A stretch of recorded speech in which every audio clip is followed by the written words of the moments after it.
Bismillahirrahmanirrahim. Assalamualaikum warahmatullahi wabarakatuh. Waalaikumsalam warahmatullahi wabarakatuh. Alhamdulillah, alhamdulillahilladzi anzala al-Qur'ana hudan lin-nas wa bayyinatin minal huda wal furqan.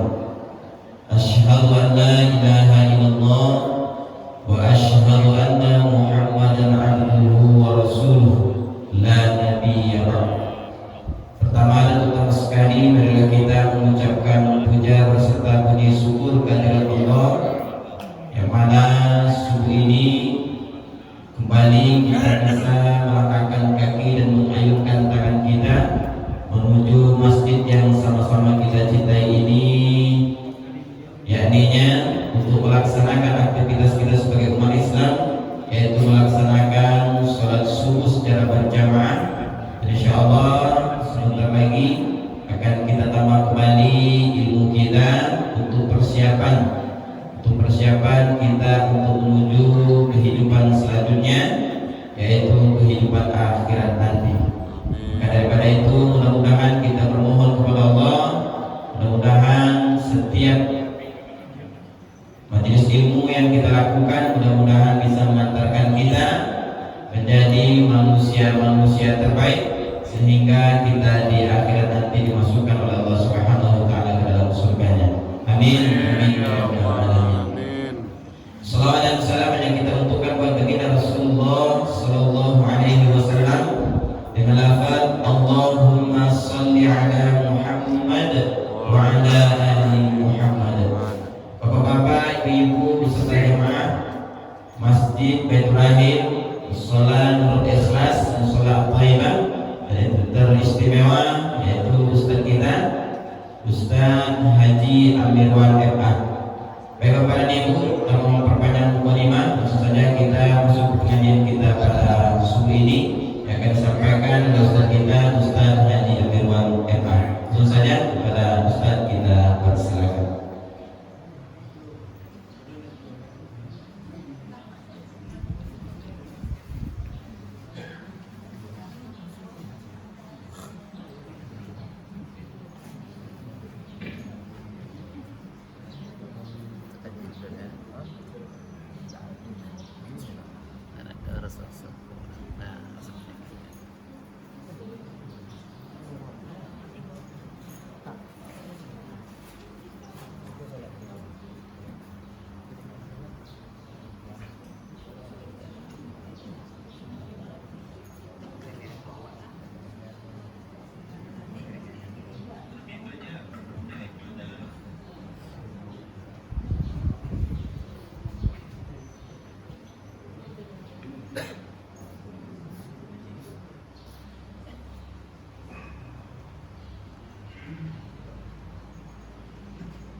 Waalaikumsalam warahmatullahi wabarakatuh.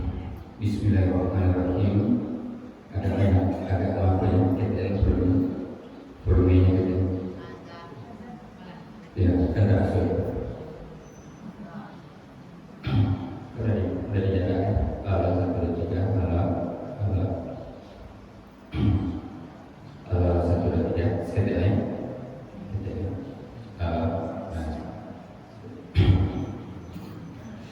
Bismillahirrahmanirrahim. Alhamdulillahirrahmanirrahim. Allahumma sholli ala Muhammad wa ala ali Muhammad. Bapak pengurus Masjid Baitur Rahim yang kita hormati, Bapak-bapak, Ibu-ibu, kaum muslimin, jemaah salat subuh rahimakumullah. Syukur alhamdulillah, selawat dan salam kepada Rasulullah sallallahu alaihi wasallam. Agak bagaimana saja? Rasul bagaimana? Rasul bagaimana? Kalau tidak mik apa saja, mik berkati,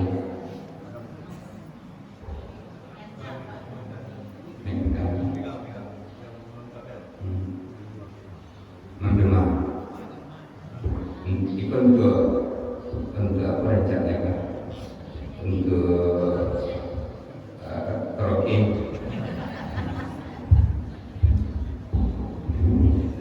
Satu dan tiga,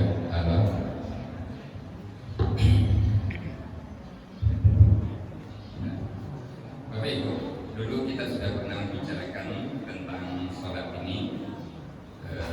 Nanti yang kita kejar adalah sambungannya. Sehubungan dengan sholat, manusia terbagi kepada tiga kelompok. Ini sudah kita bicarakan dulu. Yang pertama apa? Dia sholat akhirnya Masuk surga. Yang kedua, dia tidak sholat akhirnya masuk Neraka. Yang ketiga, dia Sholat akhirnya masuk neraka. Dia sholat akhirnya masuk surga, wajar nggak? Dia tidak sholat akhirnya masuk neraka, wajar nggak? Wajar. Dia sholat akhirnya masuk neraka juga, wajar nggak? Nggak wajar. Tidak wajar. Jadi, tapi begitulah keterangan Allah dalam Al-Quran. Orang yang sholat masuk surga. Nah, orang yang sholat masuk surga di dalam surah Al-Mu'minun ayat 1 dan 2. Qad aflaha al-mu'minun, sesungguhnya beruntunglah orang-orang yang beriman. Siapa mereka? Alladzina hum fi sholatihim khusyuk, yaitunya orang-orang yang khusyuk dalam sholatnya. Orang itu nanti bagaimana? Ulaika humul warisun. Mereka itulah orang-orang yang akan mewarisi. Apa yang akan dia warisi? Ya, yakni yang akan mewarisi surga Firdaus. Mereka kekal di dalamnya. Sudah kita kaji dulu.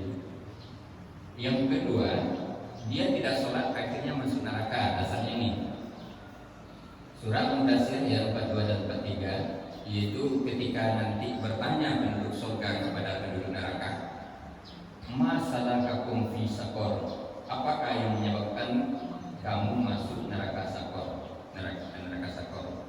Jadi penduduk surga bertanya kepada penduduk neraka, apa yang menyebabkan kamu masuk neraka sakor? Dijawab oleh penduduk neraka sakor itu, kami dahulunya tidak termasuk orang-orang yang mengerjakan sholat. Itu jawabannya.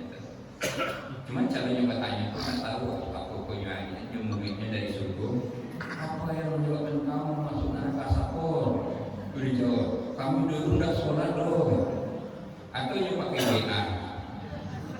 WA atau video call, aku tidak tahu itu teknisnya.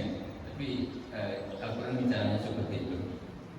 Lalu orang yang sholat tapi masuk neraka juga, ayatnya sudah hafal oleh kita. Fawailul lil musallin, maka kecelakaanlah atau neraka wailah bagi orang-orang yang sholat. Siapa mereka? Alladzina hum an sholatihim sahun, yaitunya orang-orang yang lalai dari sholatnya. Gitu. Tiga kelompok ini, dia sholat akhirnya masuk surga, dia tidak sholat akhirnya masuk neraka, dia sholat akhirnya masuk neraka. Di mana simpangnya yang sholat ini? Sholat masuk surga, sholat masuk neraka. Di mana simpangnya? Simpangnya ternyata di khusyuk dan lalai. Khusyuk dan lalai. Itu sudah kita bicarakan panjang lebar dulu. Ini yang kita coba membicarakan adalah ingin tidak sholatnya khusyuk. ingin. Tapi sholat Bapak Ibu ini kan khusyuk. Ini Pak supaya lebih khusyuk. Ingin Pak? Ingin. Kalau ingin, aku tunjukkan langkah-langkahnya saja. Langkah-langkahnya. Ini ke kerajaan surga. Langkah-langkahnya yang pertama yang itu meramu bahan. Nah, semua kurang kamu di rumah itu aku udah diramu dulu itu. Nah, kan bahan-bahannya tuh. Aku bahannya kalau untuk membeli rumah itu kasih batu, semen, kan itu kan diramu dulu. Dari kalau ibu membeli randang, apa kok bahannya itu? Granit boleh, ada giang, lado, bumbu lain, kan itu tuh. Nah, ya sudah itu bagaimana lagi mengolah bahan? Kalau tiba dikasih tadi, tiba di batu tadi di bahan sudah itu juga dicampur diolah. Nah, kalau tadi ibu randang itu keranginya di bahan, ladonya di bahan, itu namanya mengolah bahan. Dan berapa takarannya? Yang ketiga kali mengaduk bahan. Di bahan yang lado tadi diaduk. Kalau ubi rantang itu bahan yang diolah tadi itu anan dulu dimasukkan ke kuali. Dagingnya dulu dimasukkan ke lado juga. Santan dulu. Nah, kalau selasa dan menurutkan itu lain-lain jadinya. Nah,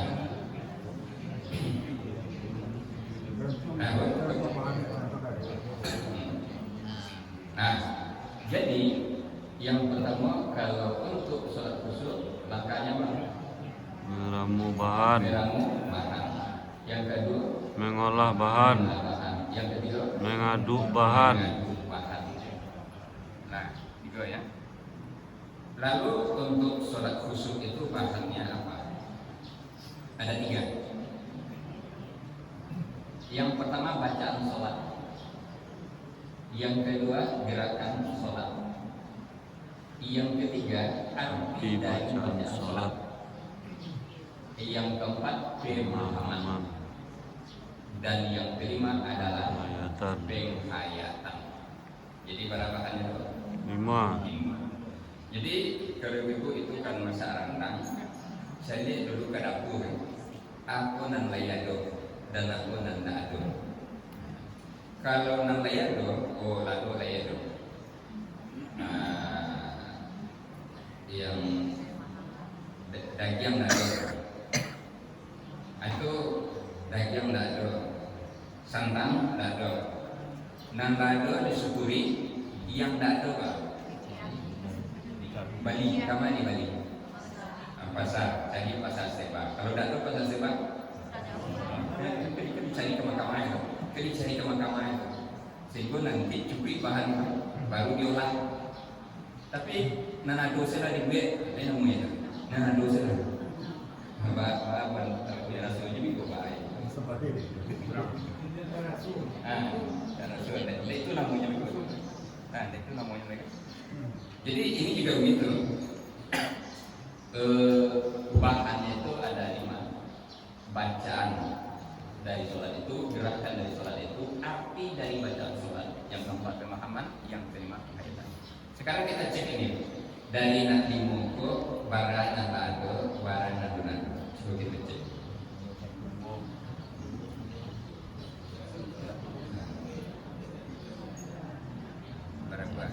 Ada nalado kalimunya, ada najma B, ada najma 3, ada najma 2, ada najma Y. Berada nado? 2. Mana lado? Yang lado bacaan sholat Allah, gerakan sholat Allah. Syukuri kok lado. Sajak ni dua juga. Hanya kita sajak SD dua ni. Aiko nado ni. Baru nado ni. Laka banyak PT lah ni. Kalau nado ni. Jadi nanti itulah yang akan dicari kalau ingin membangun sholat yang khusyuk, yang apa itu, yang organisasi ini lengkapi bahannya. Kalau tidak lagi khusyuknya, tapi juga kualitasnya sempurna. Nah, sekarang kenapa orang mengatakan sulit khusyuk semacam, kita lihat rahasianya. Nah, ternyata sholat itu dengan 4 bahasa. Sholat itu dengan 4 bahasa. Yang pertama bahasa Lisan. Yang kedua Bahasa tubuh. bahasa tubuh. Yang ketiga Bahasa pikiran. bahasa pikiran. Yang keempat Bahasa hati. bahasa. Jadi sampai macam bahasa. Lalu keempatnya menjadi satu. Yang biasanya yang dikatakan tidak khusyuk kok dari yang pekor, yang biasanya waktu itu tidak khusyuk kok yang ada biasanya. Pikiran biasanya waktu itu kan, waktu itu itu tidak khusyuk. Itu yang waktu itu. Lalu di mana rahasianya? Coba kita lihat. Ternyata bahasa yang 4 tadi dibagi tugas. Yang ramuan tadi bahasanya 5. Bahasanya 4. Bahasanya begitu guys. Bahasa lisan mana yang masuk ke bahasa lisan? Bacaan sholat. Bacaan kan dimulai itu. Bacaannya dimulai itu.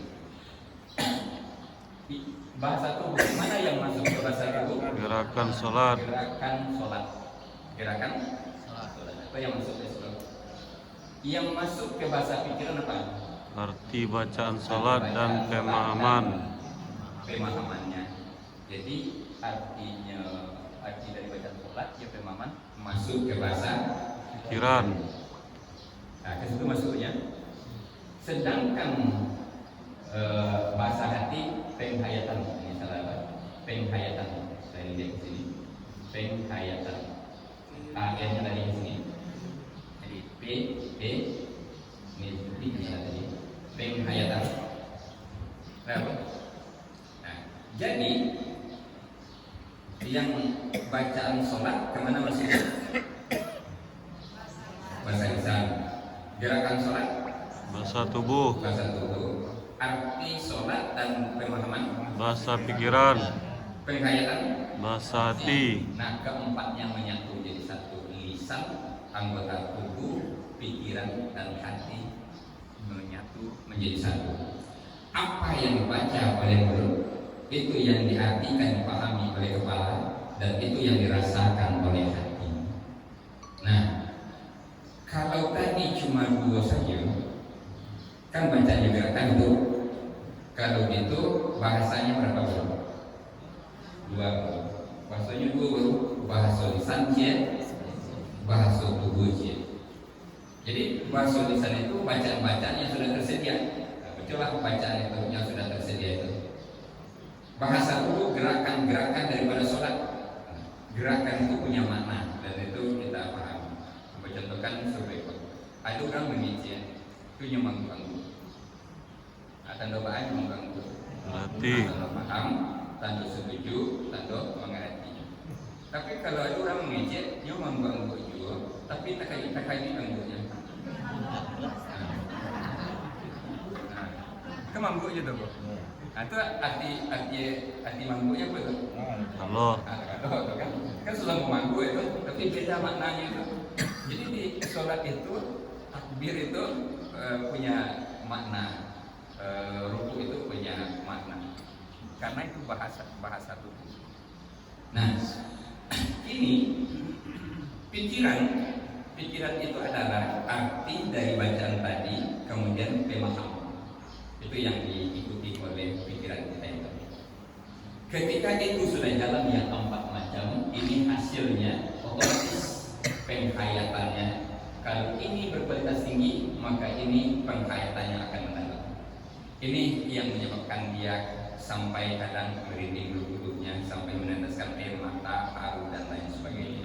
Tapi dia meneteskan air mata karena bukan sedih, tapi karena salut, karena haru kepada Allah Subhanahu wa Ta'ala dari bacaan-bacaan yang dibacanya tadi. Nah, untuk itu pemahaman itu harus kita isi. Nah, sekarang kita sholat dari rumah, datang ke masjid, pergi sholat. Yang diberi tugas cuma dua, lisan dan tubuh. Pikiran tak jadi tugas, hati tak jadi tugas. Awak latih di masjid sembahyang. Nah, kamu pikiran tak jadi tugas, hati tak jadi tugas. Walaupun awak latih di masjid sholat, bisa ndaknya pulang pikiran tadi? bisa. Nah, pulangnya tiba di rumah kan? Menganya tiba di rumah, cuci, masak.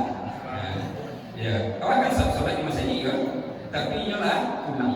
Dia pulangnya karena tidak ada Tugas. akan lain tak ada yang suku itu. Ada suku itu. Nah, itu dari itu. Jadi rahasianya di situ karena tidak jadi tugas. Tapi ketika dia jadi tugas, dia akan bekerja sama dan dia akan menjalankan tugasnya itu. Jadi Bapak Ibu, coba lah nanti itu yang pengalaman jadi guru dia apa itu, yang jadi guru.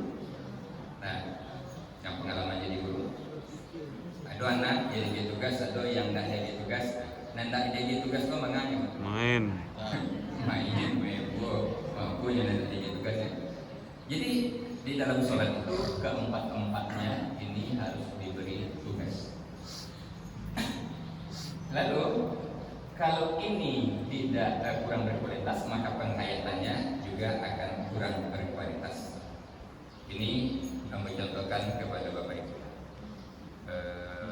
Misalnya kita mengucapkan terima kasih saja,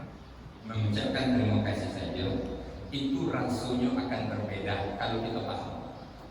Kalau kita paham, mengucapkan terima kasih itu akan beda. Kalau kita Paham. tapi kalau tidak paham, itu sama saja itu.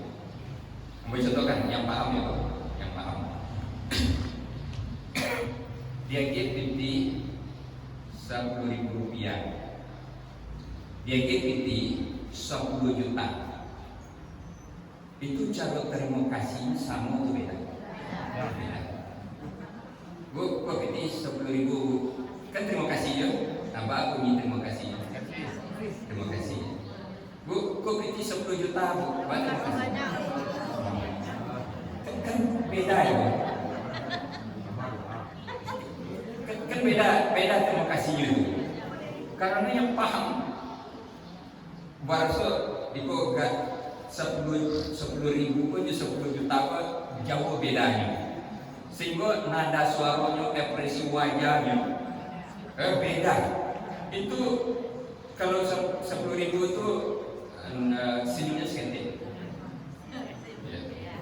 Tapi 10 juta apa senyumnya lain orang tuh tambah kadang senyumnya tambah itu senyumnya itu tambah sampai di banyak orang masih senyumnya ya tambah ada doa kalau kan beda itu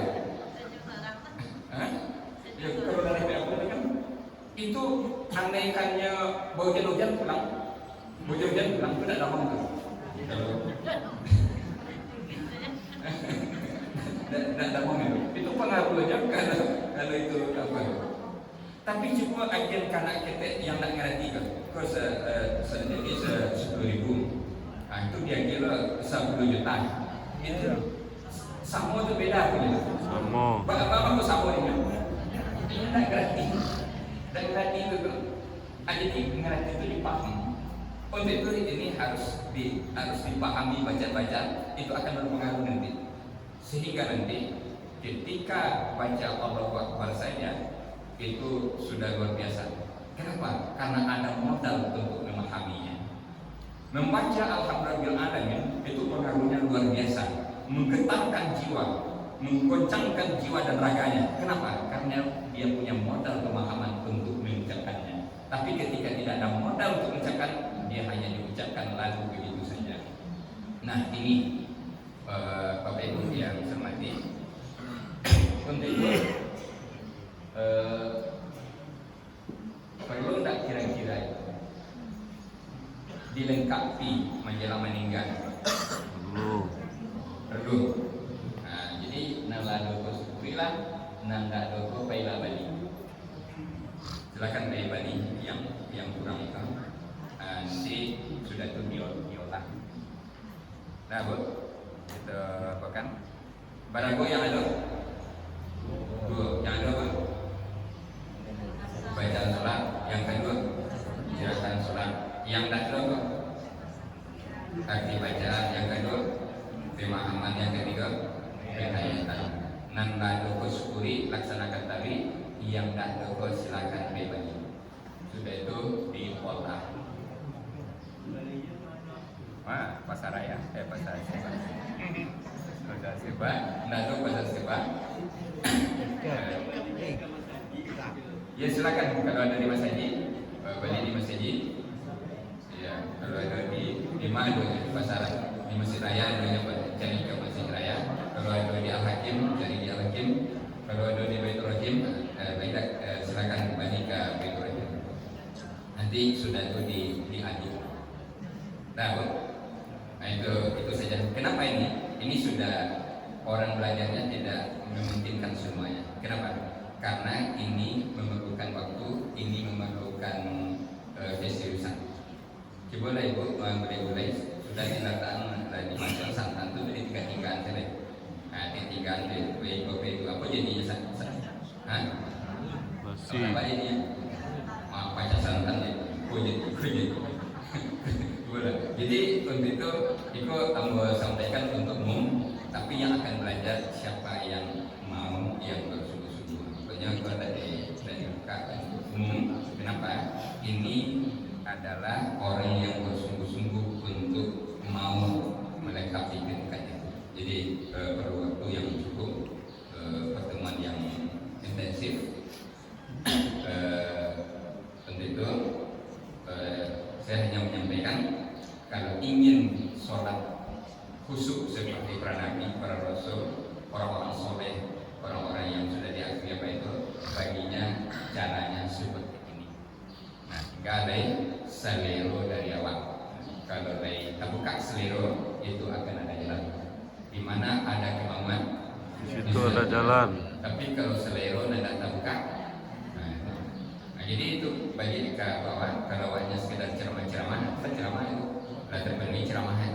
Tapi kalau ceramah Ambo bisa ceramah salat khusyuk agak seminggu, agak sebulan, bisa orang galak-galak nangis segala macam, tapi nya nak pandai melaksanakan sudah itu, karena itu ceramah. Nah, yang akan menyebabkan pandai itu adalah belajar dan latihan. Diajar bacaannya, itu artinya, pemahamannya, penghayatan, langsung dipraktekkan, dilatih. Akhirnya dari latihan itulah menjadi terakhir pas jam 6. Kalau debatannya agak ciet atau itu silakan, kalau tidak kita tutup. Silakan. Terima kasih Ustaz. Ya. Jadi awak mencari solat itu kan pemahaman itu rasanya ada dialog antara awak dengan Allah. Ya. Jadi artinya konflik lengkap semua sudah utuh. Ya. Segala pemahaman. Ya. Jadi contoh antara awak jadi sehari-hari kuah muka waktu orang kerja macam tu solatnya. Ya. Memang solat sunat kuah. Ya. Kira-kira ajar maaf waktu beda antara awak dengan orang. Awak ingin solat kau bersuat ya awak. Ya. Kau mengganggu juga. Ma yang terbaik Pak. Nah, nanti sholat itu, Bapak Ibu, latihan puncaknya adalah sebentar. Ini pertanyaannya jelelah pertanyaannya. Jadi sholatnya, awak sholat tenang di kanan awak, kurang sholat sampai bebek, jadi awak tak ganggukan itu. Nah, sholat khusyuk ini nanti final latihannya ada tempatnya dua. Yang pertama di tempat yang sunyi senyap di tengah keringan malam. Yang kedua di tengah hiruk-pikuknya pasar. Di situ finalnya. Jadi sunyi senyap tengah malam itu kita latihan bisa. Kemudian cari di pasar di mana yang itu, situ bantang sajadah. Soalnya situ. Dan tagaku dia kiri kanan itu yang ya. Jadi tolong bedakan nanti antara khusyuk dan nyaman. Antara khusyuk dan nyaman. Kalau nyaman itu dari luar, dia hiasin, dijangin, sampai parkir yang memadai, sandal yang agak kuat, segala macam, itu kenyamanan itu. Tapi kalau khusyuk dari dalam. Jadi yang sholat khusyuk itu tidak terpengaruh oleh yang sibuk itu. Apa itu tadi? Kenapa seperti itu? Karena modalnya mungkin dua, bacaan dan gerakan. Pemahamannya mudah. Karena tidak dia tugas, nampaknya orang sembahyang menitnya perhatian juga. Anan payahnya ketika sholat itu, orang kan sholat itu baca tahiyat itu, yang baca tahiyat, kemudian itu, nah orang sebelah kidanya tangan sebelah kanan. Rukunan sebelah kiri tunjuknya main-main itu. Dia tak pernah cari, hanya baca tahiyat, tapi yang cari ke situ tahiyat di kubah itu di Amerika. Mubarakatuh suruh leda kami ahur. Assalamualaikum ayuhan. Minggu ini kecil ke pengurus kurang perlu. Anak baca awak bacanya tapi pikiran awak nak bahas. Itu. Tapi kalau orang itu sudah main ini dia tidak cepat pengaruh kiri kanan muka belakang itu tidak ada pengaruh. Nah makanya kita belajar punya itu adalah di tengah hening sepinya malam dan di tengah hiruk-pikuknya pasar. Nah di situ berarti tidak pengaruh tidak baik. Kan ada orang sholat itu. Ada dulu bertiga suku motota yang telah besok punya sholat. Nah kumota gak kuat solonya. Sudah sesolat, baru saja baca salam, langsung orang berprotes. Tapi itu ceritanya turun. Aku yang sama, aku semua itu. Iya. Apa bisa dia yang protes itu? Kalau dalam solat tadi, ini ke situ. Akan lain tak ada yang suku itu. Jadi Bapak Ibu yang saya hormati, karena ini solat ini adalah yang agama. Dan sholat ini yang akan dihisab pertama kali di akhir nanti. Makanya kita harus dinaikkan kualitas sholat seiring dengan usia kita itu. Itu pertanyaan tadi, ikhya. Demikian. Assalamualaikum warahmatullahi wabarakatuh. Waalaikumsalam warahmatullahi wabarakatuh.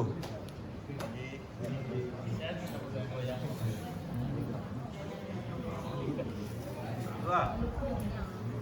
Dah. Baik Bapak Ibu, terima kasih ucapkan kepada Ustaz kita yang sudah memaparkan, menyampaikan kepada kita bagaimana kita untuk bisa melaksanakan sholat berkualitas atau sholat khusyuk.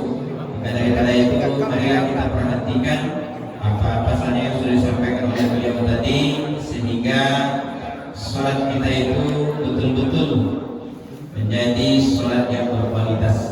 Daripada itu, mari kita selalu bersemangat untuk mempelajari tadi. Alhamdulillah, bacaan laku sama walaupun apa dulu ini baru. Kemudian gerakan laku sama walaupun apa dulu. Nanti kita kejar. Mari bersama-sama selagi masih diberikan kesempatan oleh Allah, mari kita kejar. Mudah-mudahan kita bisa mendapatkan sholat yang khusyuk itu. Bapak Ibu, apa yang kita dapat pada subuh ini berjumlah Rp282.000. Rp282.000.